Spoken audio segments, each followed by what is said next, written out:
Good evening, Phuong. This is Ruthie Bass responding to your post, Barriers to Technology Integration. You made some important points discussing barriers hindering the integration of technology, and those points were administrative leadership, teacher training, and of course, funding. Shinnery 2014 discusses the Phuong's 6 secrets of change in order for digital leaders to be successful. But 2 of those changes were loving your employees and capacity building prevails. With loving your employees, the leader must treat the employees like they want to be treated, as well as provide professional development that is geared toward equipping teachers with the skills and resources necessary to work with the 21st century learner who is knee-deep in technological devices.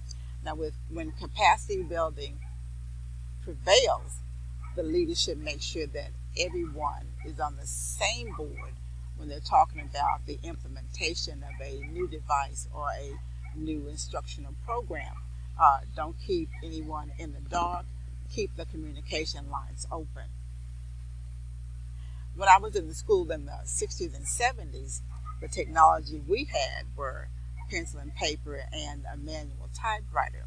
Today's students have access to laptops, cell phones, iPads, tablets, smartboards, Elmo, and projectors, and probably much more. Tomorrow's students are going to be provided with some of them, things like robotics, artificial intelligence, and virtual reality.